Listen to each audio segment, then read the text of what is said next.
Adorai ao Senhor, vestidos de trajes santos. Tremei diante dele, todos habitantes da terra. O sermão que eu vou apresentar não é um sermão. Isso aqui é um estudo que eu fiz pessoal, para eu tentar entender uma série de coisas. E há tempos eu tenho feito esse estudo. E fui convidado a apresentar uma mensagem nesta manhã. Então eu vou apresentar para os irmãos esse meu estudo. Esse estudo eu tenho usado para a minha reflexão pessoal. E eu trago e eu espero que seja útil para a reflexão pessoal dos irmãos. Antigamente, nós tínhamos um uniforme de adorador. Eu era pequeno, a gente ia para a Bíblia, a gente ia para a igreja, a gente levava a Bíblia, a lição e o inário. Nós utilizávamos a melhor roupa que tínhamos, que era roupa de sábado.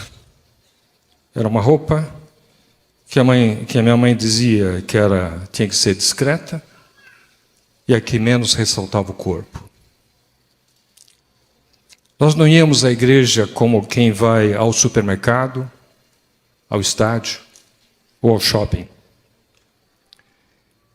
Fazíamos questão de diferenciarmos o sagrado do secular, inclusive na roupa. Meus pais me faziam levar a Bíblia e assim que eu aprendi a ler, meus pais sempre faziam acompanhar na Bíblia o que o pastor estava falando, o que o pastor lia. E um dia eu falei o seguinte: pai, o pastor que está falando a Bíblia que ele está lendo, por que eu tenho que ler também? E ele diz o seguinte: filho, nós temos que desenvolver o hábito de ler a Bíblia para vermos por nós mesmos se o que está sendo lido e dito ali na frente é realmente o que está escrito. E ele me falava de Atos 17, versículo 11. Ora, esses de Bereia são mais nobres do que os de Tessalônica, porque receberam a palavra com toda avidez, examinando diariamente as Escrituras, para ver se as coisas que eram apresentadas pelos apóstolos era exatamente assim que era escrito. Ellen White se destaca que o dever de adorar a Deus se baseia no fato de que Ele é o Criador. E a Ele todos os seres devem a sua existência. Deus deve ser adorado pelo seu caráter e pelo seu trabalho criador e redentor. Ele deve ser adorado por seus atributos: justiça, perfeição, majestade, soberania, transcendência, imanência, conhecimento, presença, bondade, força, compaixão, santidade e o seu incomparável amor. É por esse motivo que nós adoramos a Deus. Existe um conceito chamado cosmovisão. Cosmovisão é um conjunto de preceitos e princípios que formam a base para o nosso entendimento da realidade. E através da nossa cosmovisão é que nós fazemos as nossas escolhas. O único grande problema com relação à cosmovisão é que, em geral, a cosmovisão ela é muito mal formada. Ela é muito frágil em muitos de nós. Ela é formada pelo que vemos na televisão, pela música popular, por revistas tipo Caras, por novelas, por filmes, por podcasts, por influencers, por youtubers. A maioria das pessoas tem uma cosmovisão muito ruim, porque ela é mais baseada no que viram e ouviram do que no que leram e meditaram. A leitura nos capacita para pensarmos de uma maneira crítica. Se nós não aprendemos a pensar, a nossa vida será uma constante reação frente a crises inevitáveis. Uma vez eu assisti um sermão em Washington e um ancião pregou uma mensagem e o título do sermão é o seguinte: The Christian must be a thinker. O cristão deve ser uma pessoa que pensa, um pensador. A nossa cosmovisão é baseada em crenças determinantes para compreender a vida de um modo geral. E é a nossa cosmovisão quem vai ajudar-nos a entender aquelas perguntas filosóficas mais profundas que habitam em nós, que é o seguinte: por que existe algo ao invés de nada? Por que existe beleza ao invés de feiura? Por que a ordem ao invés de desordem, caos, mesmo na vigência da segunda lei da termodinâmica? Porque a harmonia sonora ao invés de ruído? Porque há o universo. Como o mundo veio existir e por que ele existe? O que significa a vida e por que nós estamos aqui? O que é a morte? O que tem depois da morte? Existe Deus? Quem é Deus? Essas perguntas filosóficas, elas estão lá dentro da nossa mente. E nós conseguimos responder ela à medida em que nós temos uma cosmovisão correta. Existe Deus? Sim. Se nós estamos aqui, provavelmente nós acreditamos que existe Deus. Mas quem é Deus? E como ele se revela? Deus se revela em duas formas. Primeiro, nas coisas criadas, que é a teologia natural. Isso a gente vê em Salmos 19, versículo 1. Que diz: os céus proclamam a glória de Deus e o firmamento anuncia as obras da sua mão. Essa é a primeira noção que eu tenho de quem é Deus. Mas existe a teologia revelada, aquela que mostra quem é Deus nas Escrituras. E é aí que existe a verdadeira compreensão de quem é Deus. É impossível para nós compreendermos a Deus em virtude da nossa limitação intelectual. É impossível conhecer a Deus a parte da sua revelação. E o mais interessante é o seguinte: mesmo que Deus revelou, nós não conseguimos entender. Porque Deus tem algumas características que para nós são fora de compreensão. A primeira característica: Deus é eterno. Como eu falar a respeito de eterno e entender o que é eterno, se tudo que eu vejo é finito, teve início e fim, tudo? Como entender? Daí existe uma alegoria que eu acho interessante. A Cordilheira do Himalaia tem cerca de 2.600 quilômetros de extensão. Ela tem de 150 a 300 quilômetros de largura. Na Cordilheira do Himalaia estão os maiores picos da Terra, o K2 e o Everest, com mais de 8.800 metros. Imagine você que o Himalaia fosse composto de grafeno, que é um produto 10 vezes mais resistente que o aço. Imagine você que a cada 1000 anos viesse um pardal, limpasse o bico e voasse. 1000 anos depois, vinha o pardal, limpava o bico no Himalaia e voasse.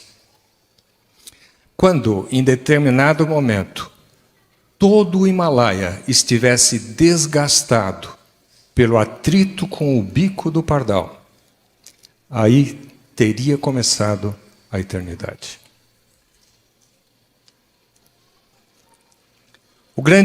Segunda grande característica de Deus é a imutabilidade. A imutabilidade de Deus é coerentemente apresentada através da Bíblia como fidelidade ou constância em seus atos históricos. Deus é fiel e Deus é constante em tudo o que Ele faz. A imutabilidade de Deus, portanto, é compreendida não como impassibilidade, mas como eterna identidade da natureza de Deus consigo mesmo e fidelidade histórica. A imutabilidade de Deus é a base da segurança do universo. Amor e ira. Deus é um ser relacional cuja essência é amor. A definição do amor de Deus não pode ser extraída por analogia do amor humano.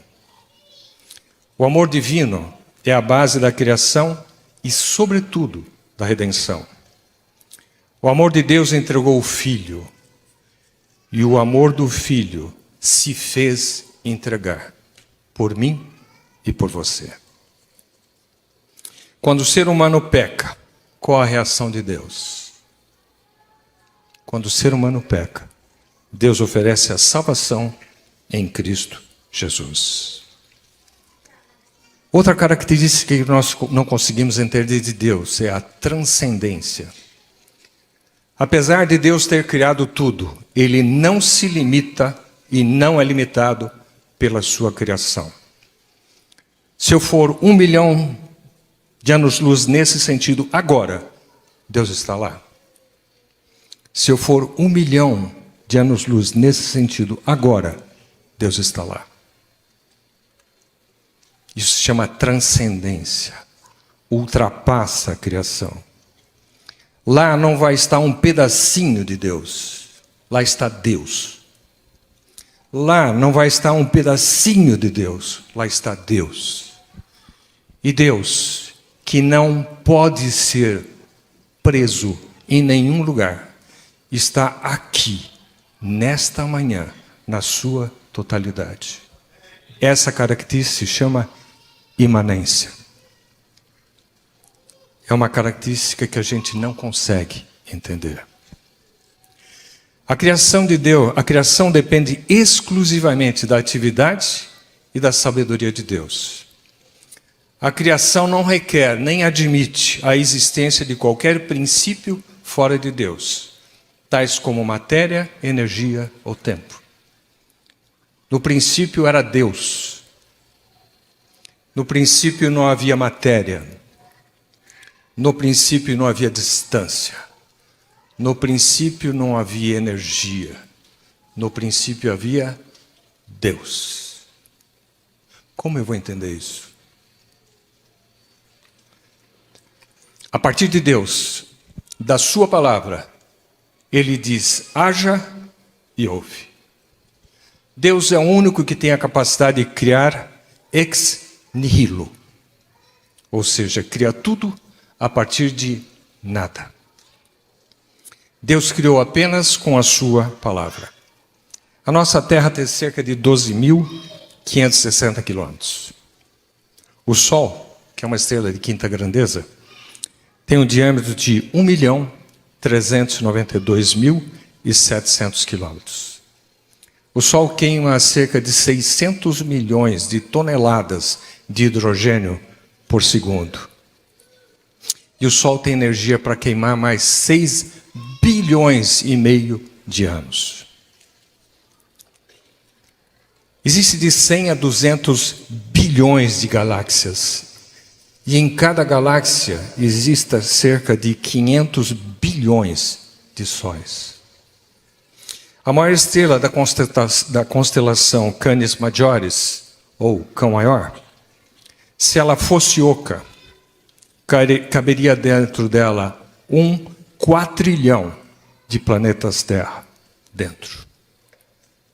Se fosse possível dar uma volta em torno da Canis Major, dessa estrela, a 1.000 km por hora, nós levaremos 1.100 anos para darmos uma volta.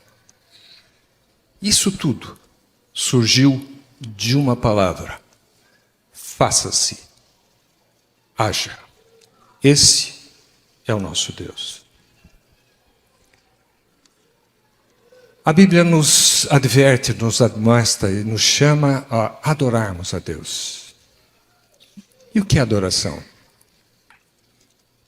Existem 3 princípios básicos de adoração que a gente pode tirar na leitura da palavra. O primeiro está em Êxodo 3, versículo 15. Quando Moisés encontrou a sarça queimando, naquele momento Deus diz: Moisés, tira a sandália do teu pé, porque o lugar em que você está é terra santa. Primeiro conceito de adoração: não importa o local, o que torna santo é a presença de Deus. E quando Deus está presente, Ele espera de você e de mim uma mudança de atitude. E essa mudança de atitude se chama reverência. Você está na presença de Deus, Deus espera de você e de mim reverência. O segundo grande conceito de adoração a gente vê em Levíticos 10, que fala a respeito de Nadab e Abiú, filhos de Arão. Quando eles trouxeram fogo estranho perante o Senhor. E Levíticos 10:10 diz: eles foram mortos, pois não diferenciaram o santo do profano, entre o imundo e o limpo. Segundo conceito de adoração é a introdução do fogo estranho no culto. Fogo estranho no culto. E o terceiro princípio de adoração a gente vê em Gênesis 4, 1-12, história de Caim e Abel, todos vocês conhecem. Que a adoração não é pelos meus valores, nem pelo meu gosto, nem pelos meus méritos. Deus me diz como adorar. 3 princípios. O culto de adoração não foi feito para satisfazer os meus gostos, e sim para dar louvor ao nosso Criador e Salvador. O culto de adoração não é um momento de entretenimento, um momento de encontro com os amigos, que por falta de opção, vem sábado cedo ao encontro social. Ouvir música agradável, ouvir uma palestra de autoajuda, dar algum dinheirinho como ajuda de custo para a igreja, se abraçar no final da reunião e ir para casa, embevecidos com a sensação do dever cumprido. Não, isso não é adoração. O pastor Ronaldo tem falado muito a respeito do cristão pós-moderno. A gente vive o pós-modernismo há pelo menos 40 anos. Mas isso seria uma reflexão para outro momento.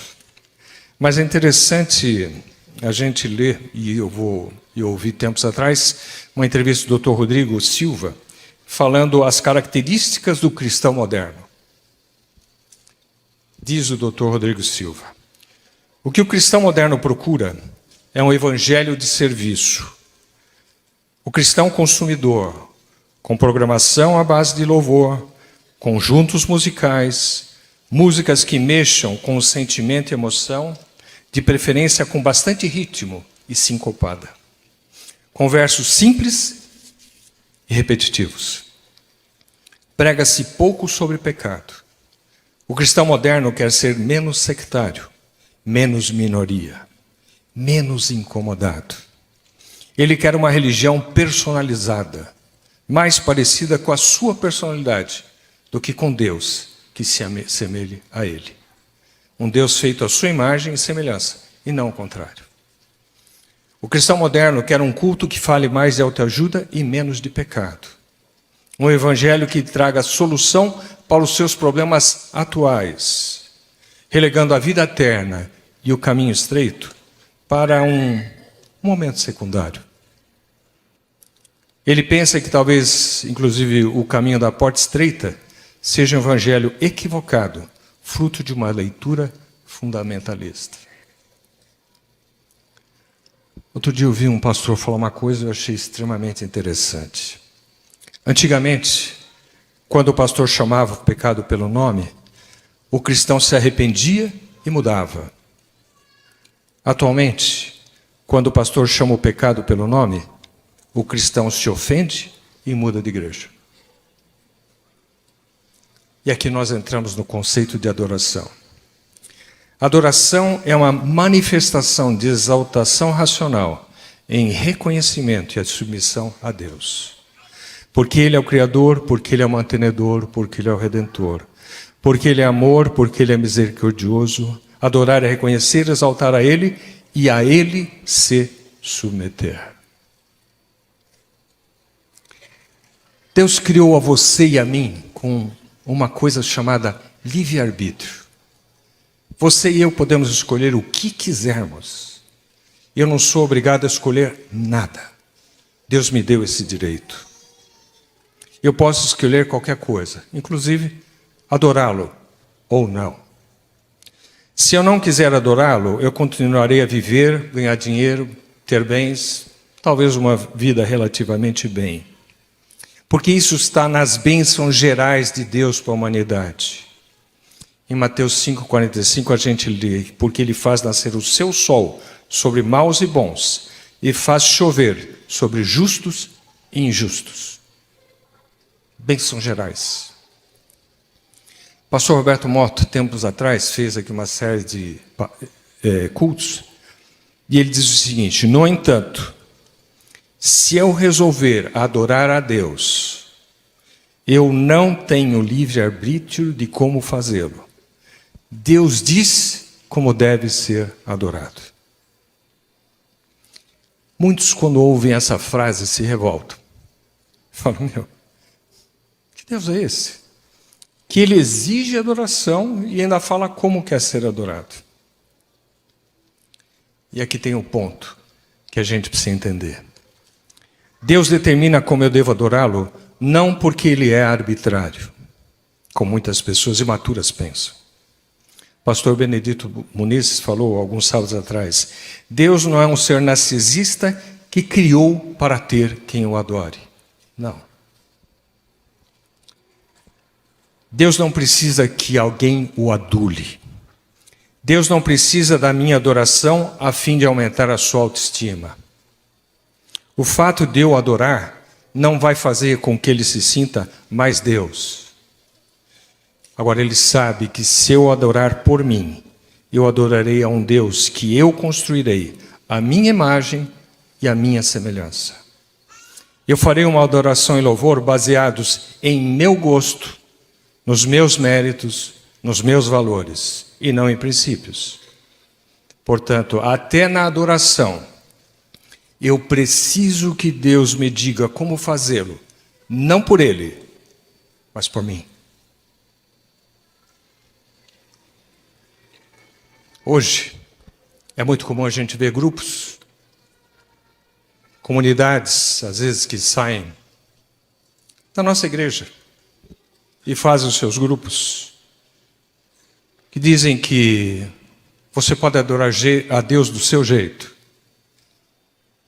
Então eu vou fazer algumas perguntas. Se é verdade que cada um pode adorar a Deus do seu jeito, por que Nadab e Abiú morreram ao oferecer a adoração que foi considerada estranha? Se o que vale é a boa intenção do coração, por que Uzá morreu ao tentar segurar a arca? Se o que vale é fazer a obra de Deus da maneira que quiser, por que Saul foi reprovado quando ofereceu sacrifícios a Deus na demora de Samuel em chegar? E se Deus recebe qualquer tipo de adoração, por que ele aceitou a de Abel e rejeitou a de Caim? Não se engane. Tem atitudes que parecem corretas, mas Deus estabeleceu princípios que não podem ser mudados. Primeiro ponto que tiramos da lição de Moisés: reverência. Reverência.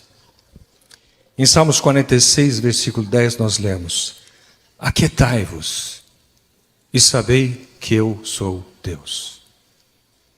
Se os irmãos quiserem ler um pouco mais a respeito disso, leiam Testemunhos para a Igreja, volume 5, capítulo 55. Esse capítulo me impactou muito no meu estudo. Leiam. O título é O Comportamento na Casa de Deus. A verdadeira referência a Deus é inspirada pela percepção da sua infinita grandeza e da sua presença. Com esse senso do invisível, todo o coração deve se sentir tremendamente impressionado.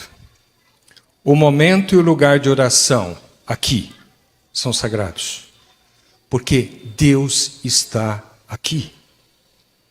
E ao ser a reverência manifesta em atitude e comportamento, o sentimento que a inspira será aprofundado, porque santo e tremendo é o seu nome, diz o salmista. Os anjos, quando pronunciam o nome de Deus, cobrem o rosto.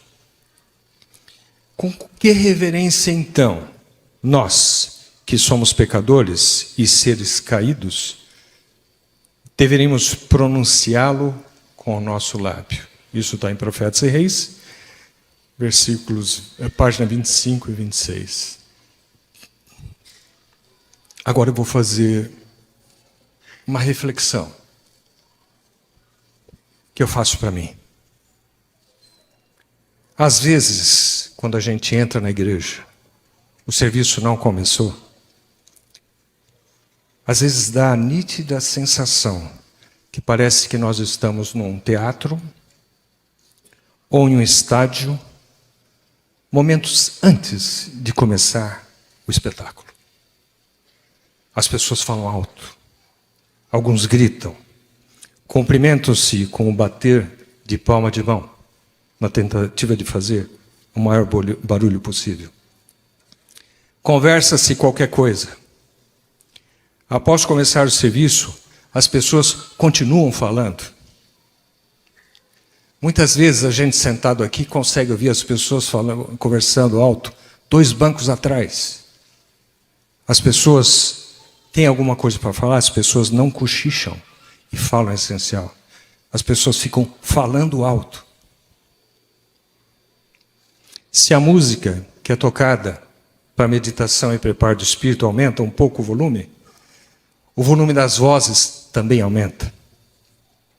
Não se tira um momento de meditação, oração, leitura da Bíblia, preparo do espírito para a adoração. Muitas vezes, para nós que vamos começar um culto aqui na frente, uma das coisas mais difíceis é fazer com que as pessoas se aquietem. A música começa a tocar, o líder começa a falar, as pessoas continuam de pé, conversando, ou conversando alto, já sentados. Uma atitude que às vezes parece que a gente está dizendo, Deus, espera um pouco lá fora, que ainda não chegou o seu tempo. Deus, não nos incomode ainda. Se as pessoas realmente tivessem a noção da presença de Deus, se sentiriam extremamente envergonhadas. Eu vou ler alguns trechos do livro Testemunho para a Igreja, volume 5. Conversas vulgares, cochichos e risos não devem ser permitidos na igreja, nem antes, nem depois das reuniões. Se faltam alguns minutos para o começo do culto, devem eles entregar-se à devoção e meditação silenciosa, elevando a alma em oração a Deus, a fim de que a adoração se torne para eles uma bênção especial. Um pouco mais para frente, o Espírito de Profecia diz o seguinte: se ao entrar na casa de adoração o povo fizesse com a devida reverência, lembrando-se de que ali se acha na presença do Senhor, o seu silêncio redundaria em testemunho eloquente. Às vezes eu me pergunto, aqui dentro da igreja, se viesse uma visita que não é da nossa igreja,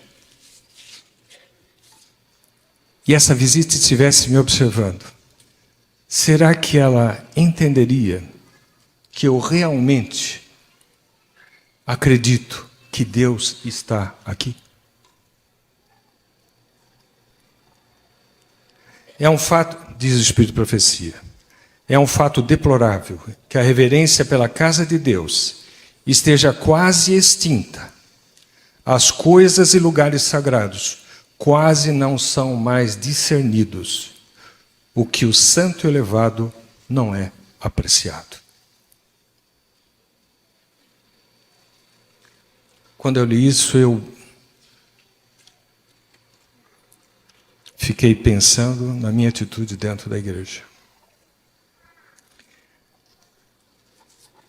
O segundo ponto de consideração com relação à adoração foi Nadab e Abiú, fogo estranho. Qualquer um que estudou sabe que fogo nada mais é do que uma reação química. Você precisa ter um combustível, você precisa ter o comburente, que é o oxigênio, que é o que oxida o combustível, e você precisa ter uma fonte de calor. Então, combustível, presença de oxigênio, calor, fogo. Nadab e Abiú trouxeram um fogo estranho. Eles trouxeram fogo no incensário. Aquele azeite era o azeite que era usado normalmente. O azeite não era estranho. Eles trouxeram para a lenha não era estranho.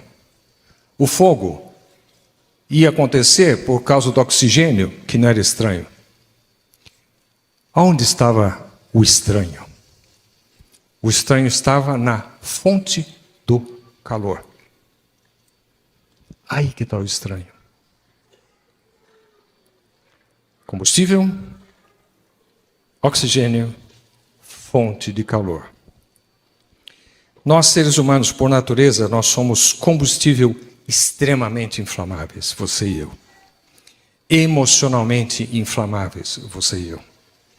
Por isso, Deus quer de você e de mim um culto racional.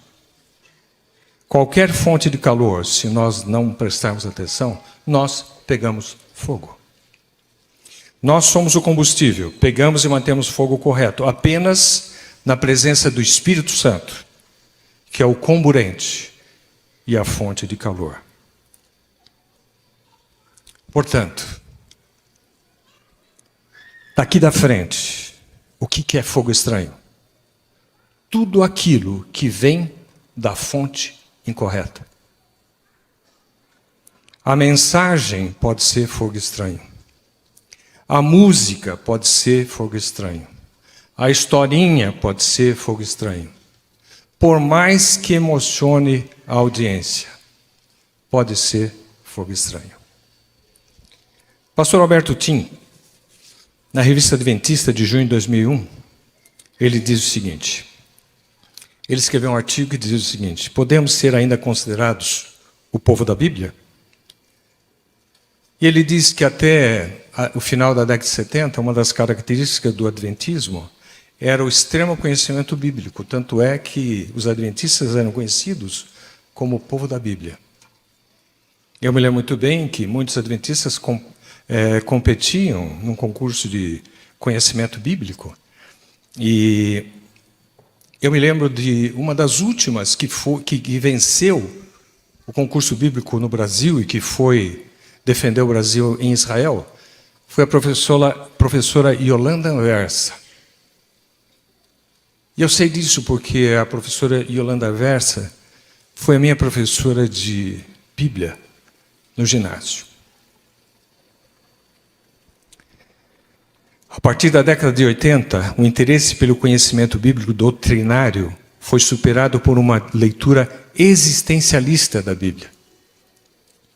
E cada vez mais essa visão existencialista, pietista, tem entrado no nosso meio. Consequentemente, não aqui, graças a Deus, porque nós temos tido sermões poderosos, mas existem lugares em que os sermões, em muitas das nossas igrejas, se tornaram mais leves, pouca passagem bíblica, pouca citação do Espírito de profecia. Cristo é apresentado como o nosso amiguinho, como um camarada que aceita tudo, um camarada que nada cobra. Nós nos achamos íntimos dele, não é? E até passamos a chamar ele, o pai dele, de você. Nós o tratamos assim. Mesmo com uma língua tão rica como a nossa. E com relação a isso, dizendo que Eu me lembro de que uma vez eu ouvi um psicólogo falar. Hoje se ouve muito falar que os pais devem ser mais amiguinhos dos filhos do que pais. E um psicólogo falou uma vez o seguinte: meu filho, eu lhe transmiti a vida. Eu preparei o seu quarto antes que você nascesse. Eu comprei as suas roupinhas. Eu comprei as fraldinhas. Eu lhe dei casa. Eu comprei sua comida todos os dias. Eu comprei as suas roupas. Eu paguei a sua escola. Eu fiquei sem dormir enquanto você estava doente. Eu paguei o hospital quando você precisou de tratamento. Eu comprei o seu tênis quando o seu estragou. Eu lhe dei a bicicleta quando você mais desejou. Eu chorei com você quando você chorou. Eu ri com você quando você estava feliz. Eu te apoiei quando você fraquejou. Eu estive ao teu lado em todo o momento da sua vida até aqui. E continuarei por você enquanto eu viver. Qual amigo fez isso por você? Portanto, meu filho, não me diminua. Eu não sou seu amigo. Eu sou seu pai. Essa é a mesma ideia que muitos têm a respeito de Deus como pai. Pai é pai, não é amiguinho. Deus é Deus, não é amiguinho. Deus não é meu amiguinho de futebol, meu amiguinho de bar, meu amiguinho de balada, meu amiguinho de passeio, meu amiguinho de videogame. Deus é meu Criador. Deus é meu mantenedor. Deus é meu Redentor. Foi capaz de morrer por mim. Ele se fez um de nós, mas continua sendo Deus. Portanto, a minha forma de tratá-lo, adorá-lo, meu relacionamento com ele, meu respeito por ele, transcende a minha forma de eu tratar um amiguinho. Segundo ponto. Segundo ponto de fogo estranho. Música. A função da música no culto é preparar o espírito para a adoração. Criar um ambiente de reflexão, santidade, preparando a mente para ouvir a palavra de Deus. A música no culto não deve buscar excitar as emoções do adorador. Em Evangelismo, página 611, diz: a verdade deve ser apresentada à mente o mais isenta possível do elemento emocional. No livro Música da Igreja, Daniel Planck disse: o cântico de Moisés é uma resposta de adoração pelas qualidades e pelos atos divinos. Para Israel, Deus era o seu cântico e o motivo de louvor. O cântico de adoração baseia-se em quem Deus é e no que Ele faz e fez. Nunca deve ser centrado no homem. A divisão sul-americana publicou um documento que fala a respeito da filosofia adventista do sétimo dia com relação à música. E diz lá: a música não é moral nem espiritualmente neutra. Os hábitos e a cultura não são guias suficientes na escolha da música. Ou seja, não adianta você dizer: não, eu vou tocar um sambinha, mas eu vou pôr Jesus no meio. Ou eu vou tocar um rock e colocar Jesus no meio.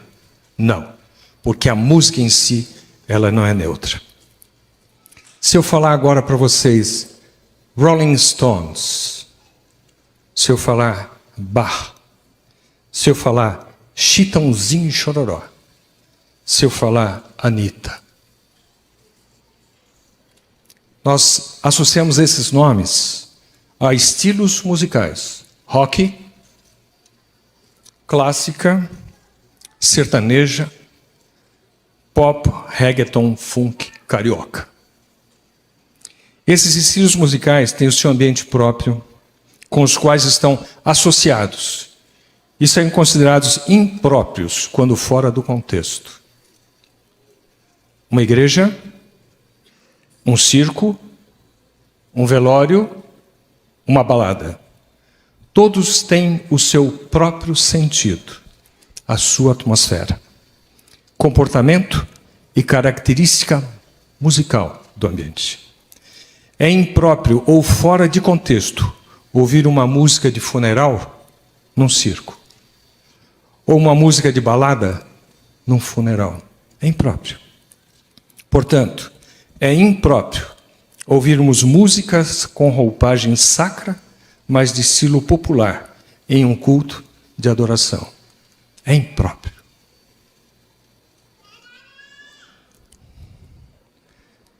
No livro Cristãos em Busca do Êxtase, Vanderlei Dolores diz o seguinte: hoje, grande parte das igrejas protestantes aderiu ao estilo carismático de louvor e culto. O uso de estilos musicais populares na adoração é parte essencial do movimento carismático, com sua ênfase na emotividade festiva e um culto caracterizado pela informalidade. O sermão, o tempo do sermão, ele é suprimido, ou seja, você não tem tempo para falar o que você estudou, em proveito do louvor. Ellen White, em Mensagens Escolhidas, volume 2, página 38, diz o seguinte: Satanás fará da música um laço pela maneira por que é dirigida. Deus convida seu povo que tem a luz diante de si, na palavra e nos testemunhos, a ler e considerar os conselhos. Se eu conseguir com que vocês saiam daqui hoje e vão ler a respeito disso, eu já estou muito satisfeito. Hoje muitos seguem ignorando as instruções divinas e continuam fundamentando seus conceitos e valores na própria opinião, nos gostos pessoais, nas ideias de pessoas influentes ou nas práticas das maiorias. Mas eu vou citar pastor Ted Wilson, no Adventist World, em setembro de 2011, diz o seguinte: embora tenhamos diferentes culturas na Igreja Adventista e perspectivas em relação à música, é importante que não permitamos que músicas contemporâneas e não religiosas se infiltrem na igreja, de modo que não vejamos nenhuma diferença entre o que ouvimos no rádio e na igreja. Se você ouvir na igreja uma música que você não consegue diferenciar se essa música é da igreja ou do rádio, Ted Wilson, ainda na pregação na Conferência Geral em 2013, diz o seguinte: resistam aos estilos de adoração e música que estão mais centrados no entretenimento do que na humilde adoração a Deus. Se a música soa como pertencendo a um concerto de rock ou uma casa noturna, ela deve permanecer lá, no concerto de rock ou na casa noturna. Qual o papel da liderança da igreja? Ezequiel 44, 23 diz o seguinte: a meu povo ensinarão a distinguir entre o santo e o profano, e o farão discernir entre o imundo e o limpo. Ellen White, no Grande Conflito, página 509, diz o seguinte: a conformidade aos costumes mundanos converte a igreja ao mundo, jamais converte o mundo à igreja. Hoje, às vezes, a gente tem a impressão que a gente tem que fazer as coisas, sobretudo quando a gente quer buscar o pós-moderno, que a gente deve fazer no estilo, não é? O mais parecido possível com o que eles estão acostumados. Mas eu vou repetir. O Grande Conflito, página 509. A conformidade aos costumes mundanos converte a igreja ao mundo, jamais converte o mundo à igreja. E o último ponto que eu gostaria de tocar. Há tempos, tem entrado nos nossos serviços de culto o uso do aplauso. Em geral, após uma apresentação musical, um aplauso. E quando eu ouço isso, eu sempre me pergunto o seguinte: Por que nós não batemos palmas para os diáconos quando recolhem a oferta? Por que nós não batemos palmas para os professores da escola sabatina das crianças? Por que nós não batemos palmas para os que ornamentam a igreja? Por que não para o zelador, que deixa a nave deliciosamente limpa a cada sábado? Eles não estão fazendo o trabalho do Senhor? Não são dignos de serem reconhecidos? Existem 3 bons artigos denominacionais a respeito desse assunto. Um foi escrito por Lee Roy Holmes. O título em inglês é And Now a Round of Applause. Quer dizer, e agora uma rodada de aplausos. Lá ele diz, a origem histórica do aplauso remonta ao teatro, a arena de esportes e o encontro social. A introdução do aplauso no culto sagrado ofende a sensibilidade espiritual dos que têm essa compreensão.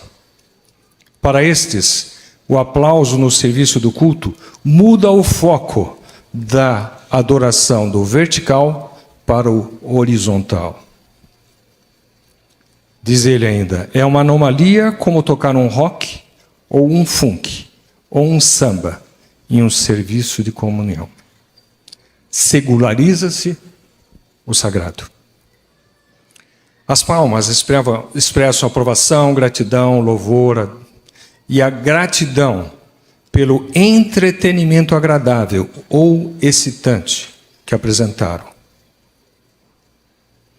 A razão para a rejeição de palmas no culto é que no culto toda a adoração, toda a honra e toda a glória e louvor devem ser dados exclusivamente a Deus. No livro Música no Tempo do Fim, Leandro Dalla, ele tem uma frase que eu achei muito interessante. Lá diz o seguinte, louvar é agradável, adorar nem sempre. Se há louvor ao humano, não há adoração a Deus.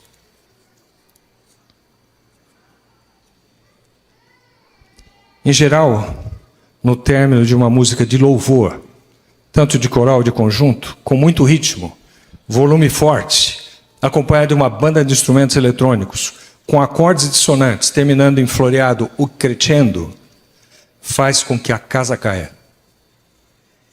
As emoções crescem, a congregação aplaude, porque se identificou com o que lhe deu prazer e fez sentir bem.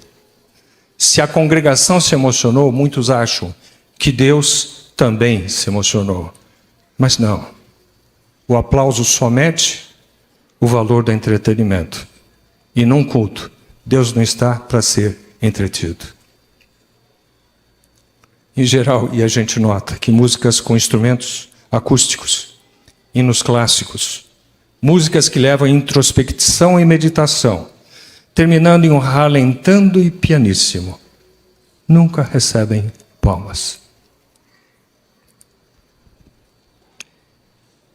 Existe um trabalho que foi feito, um trabalho acadêmico, que foi feito no Departamento de Filosofia da Universidade Adventista de Klabat, pelo Dr. Max Valham.